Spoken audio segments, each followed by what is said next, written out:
Bueno, antes que nada agradecerles la presencia, agradecer a la gente de Argencarne y también a la gente de INTA Viedma que nos han posibilitado compartir con ustedes este espacio. Les cuento, la idea es llevarnos un breve, pero creo que global, pantallazo de lo que es el cultivo, tanto en la etapa de producción como en la etapa de utilización, y ver algunos numeritos para que se lleven ese panorama completo de lo que es el cultivo en la zona. Pero antes quería hacer una breve introducción de lo que es el respaldo, de lo que es la importancia que tiene la empresa KWS, a la que yo represento, en lo que es el cultivo de remolacha. Yo no sé si se ve bien ahí. La remolacha en todo el mundo ocupa una superficie de aproximadamente 5 millones de hectáreas.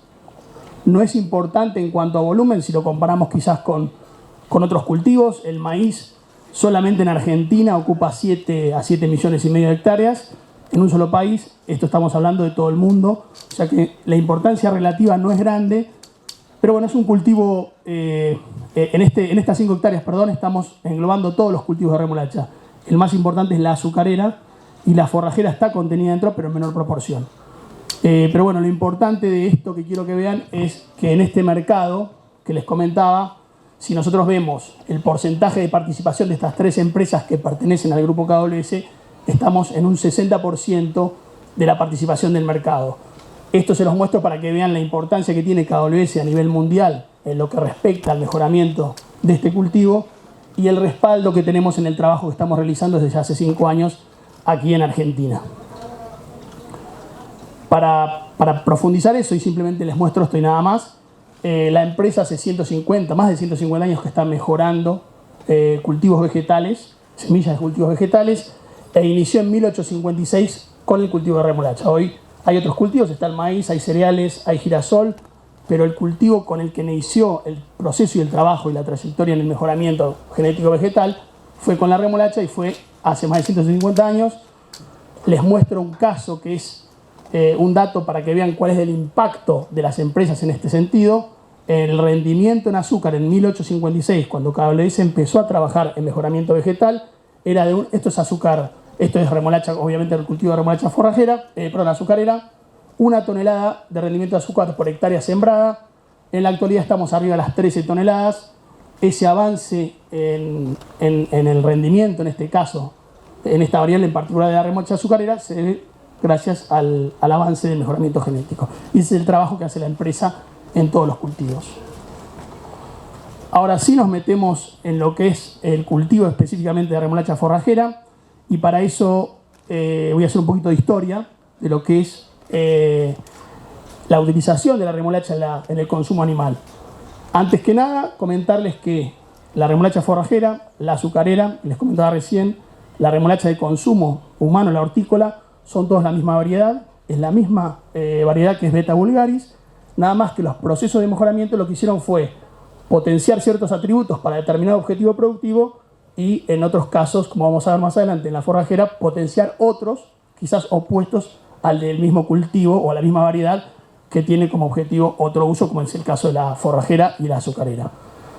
En cuanto a lo que les comentaba de la utilización de la remolacha como cultivo para uso animal, hay datos de edad media, hace más de 200, 300 siglos, que se utiliza como alimento en el ganado bovino, pero siempre se utilizó como complemento, como un suplemento, como dice acá, nunca en grandes cantidades. En la medida que hay registros que en la medida que en esa época se observaba un aumento, un incremento de consumo de remolacha, aumentaba la mortandad de animales.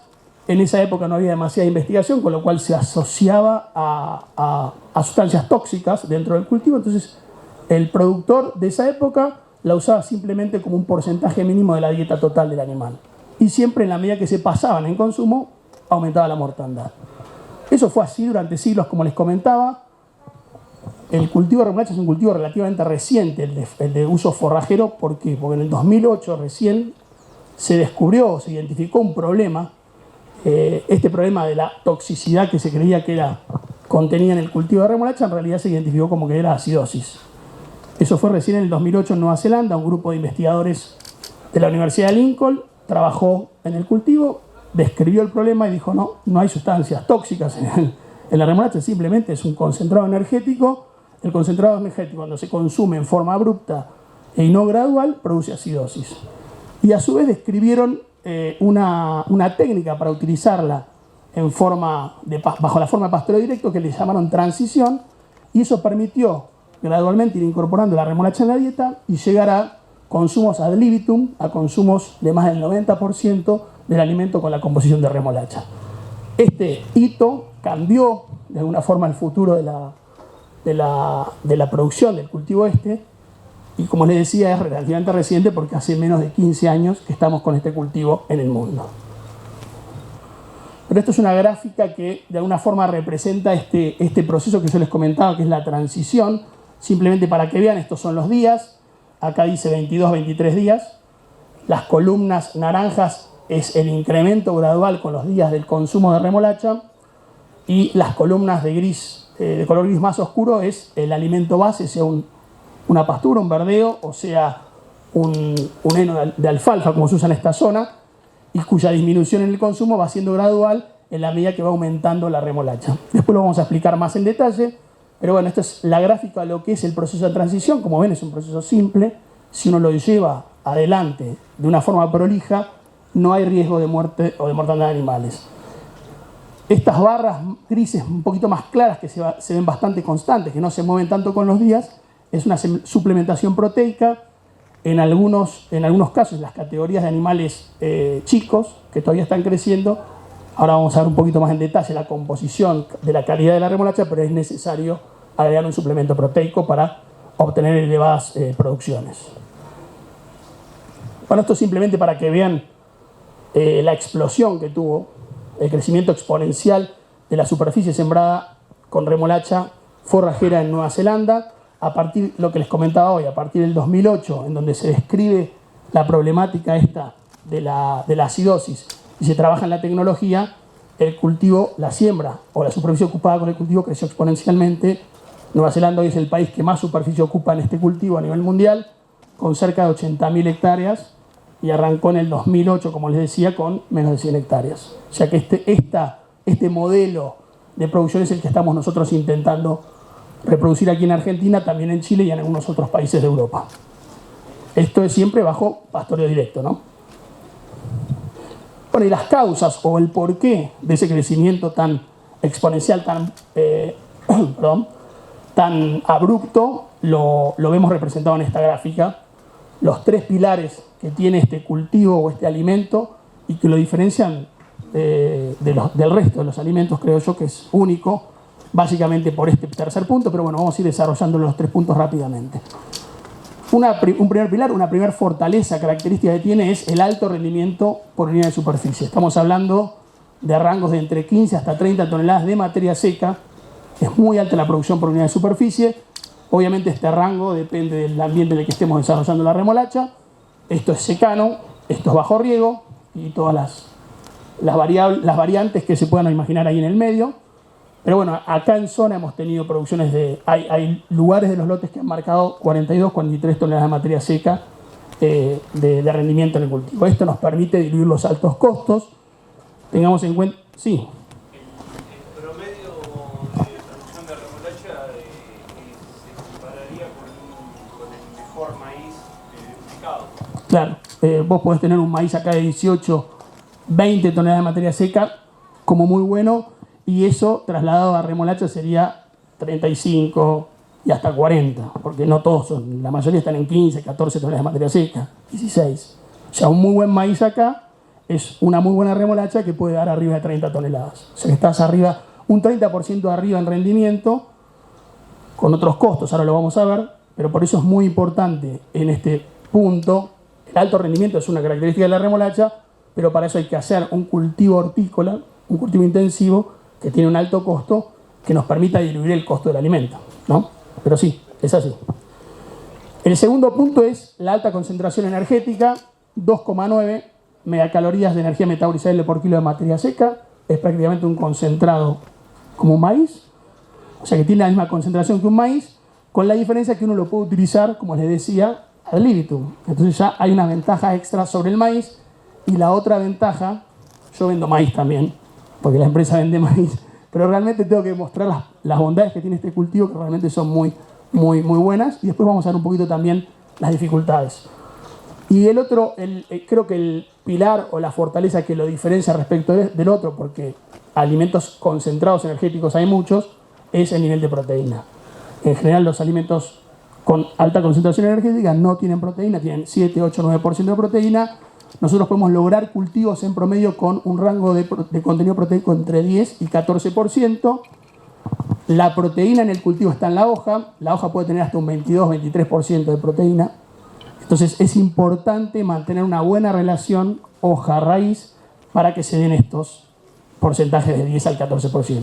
Cultivos con un 8, un 10, un 12%, un 15% de hojas en total, de materia seca total de hojas respecto de raíz, van a estar más sobre este rango, sobre este valor de rango, y cultivos con 20, 25% de materia seca de hoja en el total de la planta van a estar cerca de los 14%. Entonces es importante mantener la foliosidad de la remolacha. Ahora después vamos a ver algunas fotos. Bueno, estos tres pilares o fortalezas, como les dije, combinados con la posibilidad del consumo a más del 90% de utilización. Bueno, simplemente para mostrarles los hacedores de la transición, estos investigadores que yo les comentaba en la Universidad de Lincoln de Nueva Zelanda, James Gibbs, Bernardita Saldías, nos asesoraron, nos dieron soporte durante los primeros años del desarrollo del cultivo aquí en Argentina, así que bueno, se los muestro para que sepan el respaldo que tenemos en ese sentido también. Bueno, ahora sí nos metemos un poquito en lo que es el cultivo, la tecnología del cultivo. Vamos a ir rápido, ustedes si tienen alguna duda me frenan, no hay problema, pero bueno, el tiempo es tirano y la tuve que acotar a lo que nos dijeron. Pero bueno, básicamente es un cultivo bianual, es un cultivo que ocupa el lote todo un año. O sea, lo sembramos en primavera, lo tenemos que consumir antes de la primavera siguiente. Fecha de siembra septiembre-octubre. Lo que hemos observado con la experiencia que tenemos al momento es que en la medida que atrasamos la fecha de siembra tenemos dificultades en la implantación, el coeficiente de logro es menor, hay mucho efecto de dumping off. Les recuerdo que es una hortícola, no es un maíz, no es una alfalfa, no es un cereal de invierno, es una hortícola. Entonces, en la medida que atrasamos la fecha de siembra en la primavera, hay mayor mortandad de plántulas y los stands de plantas se comprometen. Este año estamos tratando, hay ya campos aquí en Viedma sembrados al principio de septiembre con muy buenos resultados de implantación. Y la idea es consumir el cultivo antes de la primavera siguiente. O sea, el periodo de consumo es el invierno. Hoy comentaban que bueno, ahí en Tierra del Fuego prácticamente no hay nada en invierno. En toda la región pampeana el periodo limitante de utilización es el invierno porque las producciones son mínimas. Y este cultivo tenemos desde mayo, fines de abril, mayo, junio, julio, agosto, septiembre, la posibilidad de alimentarnos con esas calidades que yo les mostraba antes, con estas calidades, porque se mantienen durante todo el invierno estas calidades, los 2,9 megacalorías de energía metabolizable y el porcentaje de proteína durante todo el invierno. Eso es otra de las ventajas que tiene el cultivo. Y como les decía, sí o sí hay que terminar de comerlo, hay que presupuestar la alimentación para que termine antes de la primavera siguiente, porque en esa primavera se induce el cultivo a floración, empieza a emitir varas florales, y cuando emite varas florales obviamente lo hace a expensas de las reservas que tiene la raíz, con lo cual perdemos rendimiento, perdemos calidad, y a su vez las raíces se endurecen de tal forma que al animal le cuesta comerla. Así que bueno, eso es un poquito para que se den una idea de lo que ocupa en el espacio o en nuestros sistemas el cultivo. Tengan en cuenta la densidad de siembra. Estamos hablando de entre 100 y 120.000 semillas por hectárea. El cultivo viene no en bolsa, sino en caja. Ahora vamos a ver una foto. Y las cajas vienen con 100.000 unidades preparadas para 1 hectárea. Bueno, los que les comentaba hoy más temprano, el tema de que todas las remolachas son la misma variedad, la misma especie, perdón, pero que han ido evolucionando fisonómicamente,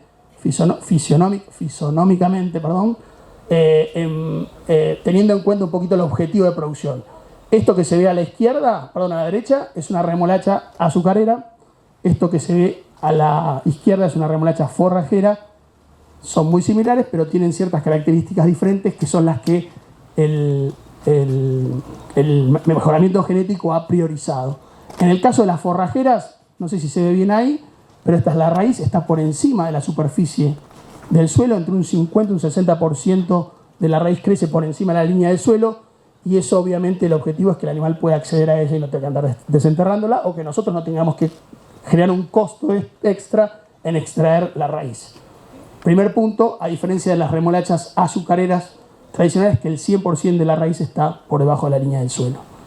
El segundo punto, lo que les comentaba hoy, la proteína, es importante. La foliosidad que tienen las remolachas forrajeras son superiores, tienen mayor porcentaje de hojas para obtener esa proteína que necesitamos para diferenciarnos del resto de los alimentos energéticos, versus las remolachas azucareras, que concentran más su objetivo de producción en la raíz. Y por último, el porcentaje de materia seca. En la medida que vamos hacia las remolachas azucareras, el porcentaje de materia seca en raíz se incrementa. Obviamente el objetivo es tener mayor rendimiento en azúcar. En el caso de las forrajeras tienen menos, entre un 14 y un 15%, para hacerlas más blandas, que los animales la puedan consumir más fácilmente, son más palatables. Bueno, esto es para que vean una serie de fotos del proceso del cultivo, desde la siembra hasta la utilización. No sé si se ve bien, pero bueno. Aquí hay una caja de las que yo les comentaba. Acá está la semilla. Fíjense que esta no es la semilla, son píldoras. La semilla viene pildorada, es mucho más chica que lo que se ve acá. Estas píldoras, bueno, tienen el objetivo obviamente de portar insecticida, fungicida, algún adherente, y hacer que la semilla sea de un tamaño homogéneo para que sea más fácilmente sembrable. Son píldoras de entre 3,5 y 4 milímetros de diámetro, para que tengan una idea. Es similar a un sorgo más chiquito. No sé si se ve bien acá, pero bueno, esto es una implantación. Esta es la plántula dicotiledónea. Esta es una implantación en secano, en la zona de sudeste de provincia de Buenos Aires, en Suárez, en un campo de pie de sierra, 52 centímetros entre líneas. Esto se sembró con una sembradora neumática, pero de maíz, una sembradora de grano grueso. Fíjense que es importante. Algunos productores hacen la pregunta: ¿puedo sembrar con sembradora a chorrillo? No, lo importante es la distancia entre plantas. Hay que asegurarse de 16, 17 centímetros entre plantas en la misma línea para que la raíz pueda crecer y no detenga su crecimiento si ve competencia en la misma línea. Esto es otro cultivo, esto sí es acá en Valle Nor Patagonia. Fíjense, con otro sistema de siembra distinto, sistema en camellones, 2 líneas por camellón. Esto sembrado con una máquina cebollera neumática, o sea, 2 sistemas totalmente distintos. En la zona de secano se usa mucho más el otro, no hay máquinas hortícolas. Aquí en la zona tiene la posibilidad de conseguir máquinas hortícolas. La distribución en este caso, al ser 2 líneas dentro del mismo camellón, puede ser mejor. Y bueno, fíjense ya que el desarrollo acá ya está en un estado de roseta en las hojas, ¿se ven? Y ahí empieza ya a crecer la raíz. Pero esto es un cultivo ya avanzada la primavera, en donde, bueno, no se ve muy bien, pero ya ven el porcentaje de hojas que ocupa el cultivo. Son cultivos muy foliosos, muy diferentes a una remolacha azucarera. Esto es una jornada que se hizo, que se hace todos los años de recorrida de cultivos cuando vienen nuestros colegas de KWS Chile, que son un poco los que nos están asesorando en todo el proceso de desarrollo del cultivo, y la gente de INTA. Tenemos convenio con INTA Valle Medio y Valle Inferior. Estamos trabajando en conjunto para desarrollar el cultivo. Esto será febrero-marzo. Estas son las raíces, ya raíces de 2 kilos 200, 2 kilos y medio. Fíjense el tamaño homogéneo que tienen. Y esto que les decía hoy, la distancia entre plantas es importante para que una raíz no se choque con la otra y detenga su crecimiento. En donde una raíz detecta que tiene una otra raíz de otra planta cercana, detienen su crecimiento y perdemos rendimiento. Bueno, esto simplemente para que vean el tamaño de las raíces. El objetivo es lograr altos stands de plantas, 70, 80 mil plantas. Hemos tenido problemas, como les decía, cuando se atrasa la fecha de siembra o hay problemas en la implantación y tener stand de plantas de 45, 50.000 plantas por hectárea. Bueno, una característica del cultivo es que compensa muy bien el rendimiento con el crecimiento individual de las plantas. Tenemos medidos pesos de remolachas individuales de 10, 12 kilos, cuando el promedio que uno busca en un cultivo donde hay un stand de planta de 70, 80 mil es 2,5, 2,700 kilos por planta promedio. Una pregunta, ¿hasta cuánto se podría bajar la densidad de siembra para que compense el tamaño y que no dificulte el consumo directo del animal? Mira, no hemos tenido problemas en ese sentido, en el consumo. Sí hemos tenido problemas en que al caerse demasiado la densidad es un cultivo muy poco competitivo con las malezas. Es un tema que íbamos a charlar después, pero una de las dificultades que tenemos es que no hay registro en Argentina de herbicidas específicos para remolacha. Los estamos importando nosotros en paquete para que el productor se pueda llevar la semilla con el herbicida. Pero es un herbicida que no es tan efectivo a la hora de controlar malezas. Hay que usarlo con malezas muy, muy chiquitas en punto verde. Entonces el problema es que cuando no hay cobertura de cultivo, no hay densidad, hay muchos más espacios. En general gana la maleza y lográs un cultivo que convive con la maleza. Entonces el problema mayor de bajar las densidades no es tanto el quizás perder rendimiento o la baja de la palatabilidad de la raíz, sino convivir con malezas. Lo venimos pensando, hay que desarrollar cultivos transgénicos RR para poder bajar la densidad, sobre todo en secano, porque así como en maíz se está bajando la densidad, pasamos de 60 a 70 mil plantas a 25, en algunos casos extremos en dorrego. Bueno, este cultivo respondería muy bien a eso, bajaríamos costos y como es compensadora, podríamos tener un rendimiento superior, pero necesitamos competir sí o sí con las malezas. Al bajar la densidad, lo que te ahorras semillas, lo tenés que pagar. Bueno, por eso te digo, si no tenemos una tecnología superadora a la que tenemos hoy, que estamos buscándola, hay una tecnología ya que es Simil CL, que este año ya estamos probando acá también, que mejora lo que hay ya y que podría registrarse en Argentina, pero el punto superador sería ir a la RR. Pero bueno, mediano plazo, largo plazo. Bueno, y acá ya sería la etapa final de lo que es lograr el cultivo y ingresar con los animales, que es un poquito lo que vamos a charlar ahora rápidamente. Hasta ahora hablamos de cómo lograr un buen cultivo muy rápidamente, hay mucho detalle. Después yo les voy a dejar mi mail o se pueden poner en contacto con la gente de INTA Valle Inferior por si tienen algunas dudas y podemos mandar la información. Pero bueno, el objetivo de ahora era llevarse un panorama general. Pero bueno, dijimos que tenemos que lograr un buen cultivo, altos rendimientos para poder diluir los costos de implantación que tiene este cultivo. O sea que el primer punto de lograr una alimentación exitosa es es tener un cultivo de alto rendimiento. Es la primera característica que les mostré, que tiene este cultivo, hay que aprovecharla. El segundo, también lo hablamos, es el porcentaje de hojas. Lograr un elevado porcentaje de hojas, la fertilización nitrogenada es importante para eso. ¿Para qué? Para que nuestro cultivo sea de alto rendimiento. Sabemos que es un cultivo energético, le agreguemos la pata que le falta a todos los cultivos energéticos, que es el porcentaje de proteínas. Eso lo logramos en el segundo punto, logrando un elevado porcentaje de hojas. El tercero también conversamos, es manejar la transición. Sabemos que es un cultivo energético, en la medida que la transición del acceso al alimento no es gradual, podemos tener mortandad de animales, o sea que respetar la transición. En todos los casos que hemos tenido acá en la zona hace ya 5 años, no hemos tenido problemas de mortandad, salvo en un caso, en un tambo acá cerca. No hemos tenido en general problemas, o sea que controlando bien el proceso de transición no hay problema de mortandad o se minimiza el riesgo. El cuarto punto es el manejo del suplemento. Yo les comenté en una de las primeras diapositivas, cuando vimos la gráfica de la transición, esas columnas del final de ciclo, es un suplemento proteico para categorías chicas, de menos de 280 a 300 kilos, animales que están creciendo todavía. No podemos dejar de mirar ese aspecto. Después vamos a ver un ensayo que se realizó aquí en INTA Viedma al respecto. Y por último, la gestión del residuo. Cuando ya pasamos la transición, que es un periodo de 20, 25, 30 días, y el animal está comiendo ad libitum, el consumo lo vamos a regular mirando lo que queda atrás cuando pasan los animales, y ahora vamos a ver una foto. Esto simplemente para que vean lo que es la planilla de transición, que es muy simple. Por día, a partir del día 1, en animales chicos que están creciendo, se incrementa medio kilo de remolacha, de materia seca de remolacha por día cada 2 días. Fíjense, día 1 medio kilo, día 2 medio kilo, al día 3 ya vamos a 1 kilo, día 4 repetimos 1 kilo, al día 5 1 kilo medio, vamos incrementando de a medio kilo cada 2 días. Ese es el proceso de la transición. Si uno repite esto a rajatabla, no hay ningún problema de acidosis, se minimiza. Con categorías más grandes lo mismo, pero en vez de medio kilo, 1 kilo el incremento.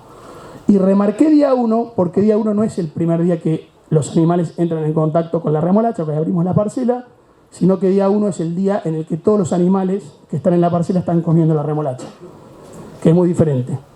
El día 1 es cuando vemos que todos los animales en la parcela están mordiendo la remolacha. Y ese día 1 puede estar desfasado del día que ingresaron los animales al lote, capaz que 3, 4 días o 10 días dependiendo de la categoría. En categorías chicas en general aprende más rápido, categorías más grandes al revés de lo que uno piensa aprende más lento.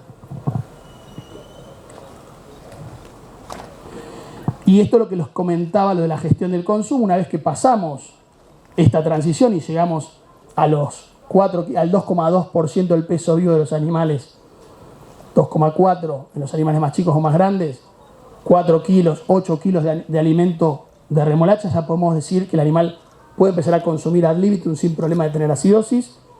Y ahí ya el consumo no lo vamos a regular calculando la materia seca que le entregamos de alimentos, sino que le abrimos la parcela con eléctrico y el animal come ad libitum, libremente, a máxima tasa.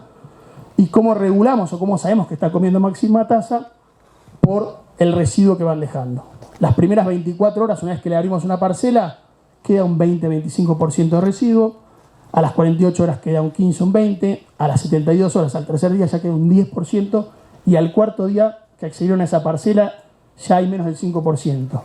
No hay que tener miedo a que quede este residuo de 4 días, porque el animal avanza sobre lo nuevo y cuando descansa va y come lo que había dejado, y a partir del cuarto día que abrimos una parcela no hay nada, queda menos del 3%. O sea, el animal se come todo. Pero ¿qué pasa? Si nosotros respetamos estas proporciones, nos aseguramos que el animal esté comiendo a máxima tasa, con lo cual las ganancias individuales son las máximas. Si no, estamos desperdiciando alimento. Poner así, lo más interesante de todos son los números. Así que les voy a mostrar algunos ejemplos de acá, todos del Valle de Nor Patagonia. Esto es Pedro Luro, un productor de Antuco, del CREA de ahí de Luro. 2 años seguidos. El primer año, fíjense, esto fue en el 2017, 16 animales en 0,6 hectáreas. O sea, no había semilla, recién arrancábamos, era muy poquita la semilla que podíamos darles, menos de 1 hectárea. Calculamos la carga animal en 25 animales por hectárea. Lo remarco porque es una constante, lo vamos a ver en todos los ejemplos, las altas cargas animales que podemos tener con este cultivo. Eran animales de 310 kilos promedio, esos 16 animales. Bueno, lo importante es esto, la ganancia promedio diaria de casi 950 gramos por día en el promedio de estos 123 días de engorde. Y la producción de carne, fíjense, 2.900 kilos de carne por hectárea, era media hectárea o casi media hectárea, es una superficie chica, muy controlada, pero muy altos los niveles, y vamos a ver en los próximos ejemplos que es una variable que también se mantiene en ese denominador común, quizás no tanto como 2.900, pero en general 1.500, 2.000 kilos de carne por hectárea de producción, que no es menor, o es mucho. El segundo año ya con 215 animales en casi 7 hectáreas, 6,7 hectáreas. Fíjense que la ganancia de peso se mantuvo un poquito más baja, en 850 gramos, y la producción de carne aumentó, 3.200 kilos de carne por hectárea. Cabe destacar esto, ese promedio que vemos acá de 800 gramos está compuesto por, si lo dividimos en 50 días iniciales, 50 días seguidos y los últimos 20 días de esos 120 días que dura el pastoreo, los primeros 50 días la ganancia es muy baja porque está metida esa transición de 25 o 30 días en donde prácticamente los animales se mantienen o ganan poco, pero fíjense que después de eso ya es casi exponencial el aumento, 900 gramos los siguientes 50 días donde ya no hay efecto de esa transición, y los últimos 20 días 1.200 kilos de carne por hectárea. O sea que es bastante consistente, y yo les marco esto, bueno, acá es la carga, pero después van a ver que les voy a marcando a la ganancia, porque en promedio en todos los casos que tenemos estamos entre 750 y 1000, 1200 gramos de ganancia en diferentes casos, en diferentes años. ¿Eso solo con remolacha o suplementa con robo? Eso es con remolacha, pero como yo les decía, inicialmente con esa transición, aumentando de a medio kilo o de a 1 kilo según la categoría, y terminan prácticamente comiendo el 90-95% de su alimento con remolacha. En el medio normalmente vos vas achicando, o sea, inicialmente tenés un porcentaje de 90% de heno de alfalfa, por ejemplo, en esta zona que se usa mucho, o algún verdeo de invierno, y vas diluyendo eso y terminan comiendo prácticamente remolacha. Pero sí, ahí hay un componente, sobre todo por fibra. La remolacha es muy acuosa, yo les decía que tiene un 14 o un 15% de materia seca, entonces necesitan fibra.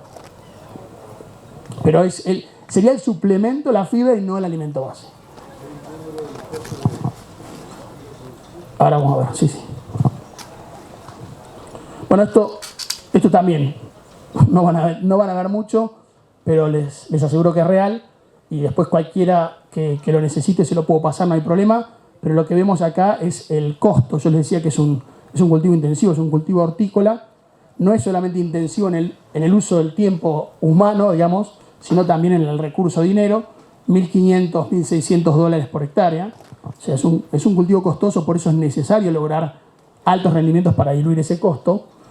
Pero bueno, acá tenés con un rendimiento de 25 toneladas de materia seca, que fue este cultivo, el costo por kilo.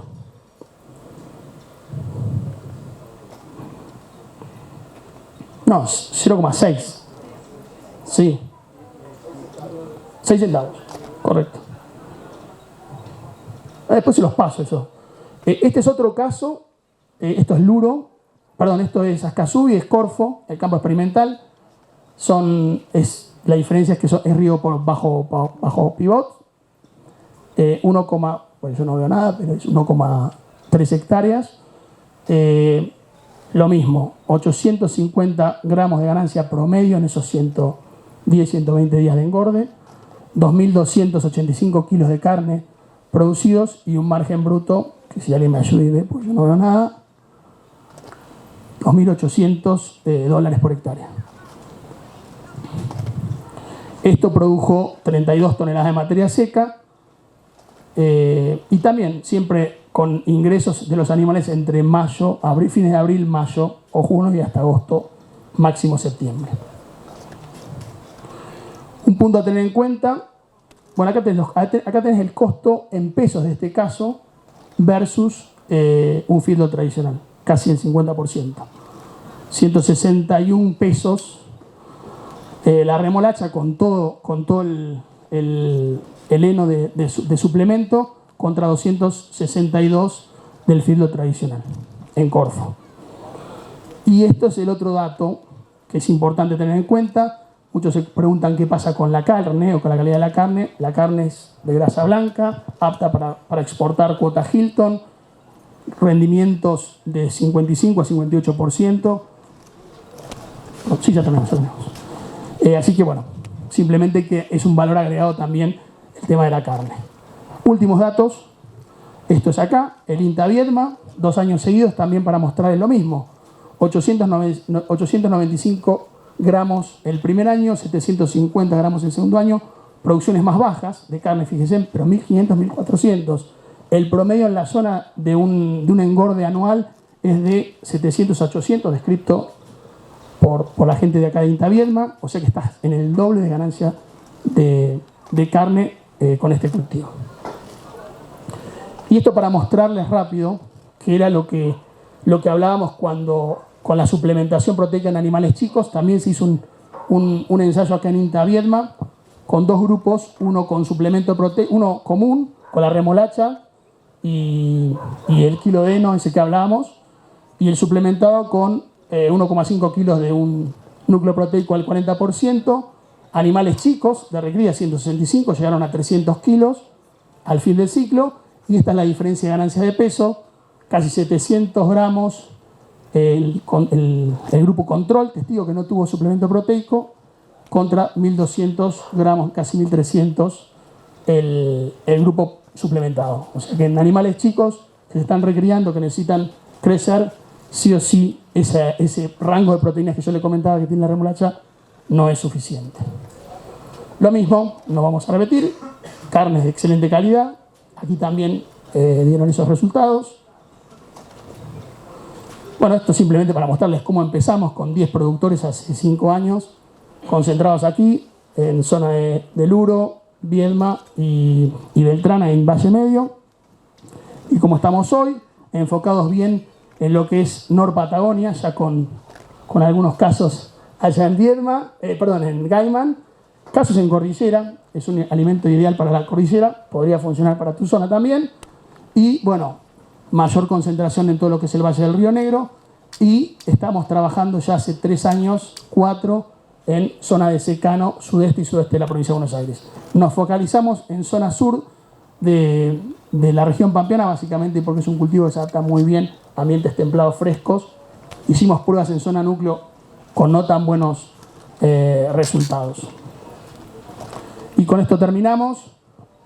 Simplemente para resumir lo que hablamos hasta ahora y ver un poquito las virtudes, destacarlas, pero también prestar la atención a las dificultades.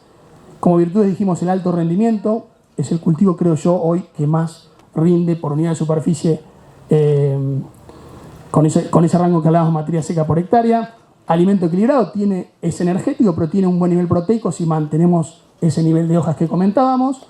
La posibilidad de pastorearlo ad libitum, más del 90% del consumo del animal solamente con remolacha y bajo la forma pastoreo directo, o sea, corriendo en eléctrico, nada más, simple. Es un feedlot verde, tolera ambientes restrictivos, ambientes salinos, lo hemos probado en esta zona, sequía lo hemos probado en el sudeste, tolera mucho más la sequía y produce más rendimiento que un maíz, por ejemplo, en ambientes muy restrictivos, tolera bajas temperaturas.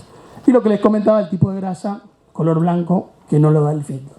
Dificultades, es un cultivo de altos requerimientos, de alta inversión, es un cultivo intensivo, hortícola. Hay que prestar atención a que estamos invirtiendo mucho por unidad de superficie, con lo cual necesitamos sí o sí el alto rendimiento para que el alimento sea viable, para diluir esos costos. Es un cultivo muy dependiente en manejo, no pudimos entrar hoy en detalle, pero bueno, tiene ciertas cuestiones como el dumping off que les comentaba en implantación, el tema de los herbicidas. O sea, hay que llevar bien el cultivo para poder lograr esos rendimientos altos que nos permitan que el alimento realmente sea sustentable. Así que creo que con eso estamos. Perdón por la rapidez, el tiempo es tirano. Ahí tienen mi mail, si quieren, alfonso.calegari@kws.com, es simple. Si alguno quiere alguna información extra de lo que vimos, no tiene más que mandarme un mail o ponerse en contacto con la gente de INTA Viedma. Una pregunta, ¿no? Sí. ¿La implantación o secano? Sí. ¿Qué requerimiento hídrico mínimo necesita? No, mira, el cultivo tiene que tener, como cualquier cultivo de semilla chiquita, tiene que estar a capacidad de campo cuando vos lo sembrás. Después depende mucho de la superficie, del perfil de suelo, pero nosotros hemos sembrado este año en dorrego, con perfiles de 40 a 50 centímetros, tuvimos que esperar a la lluvia última, y están sembrados y bien logradas las plántulas. El tema es no atrasarse.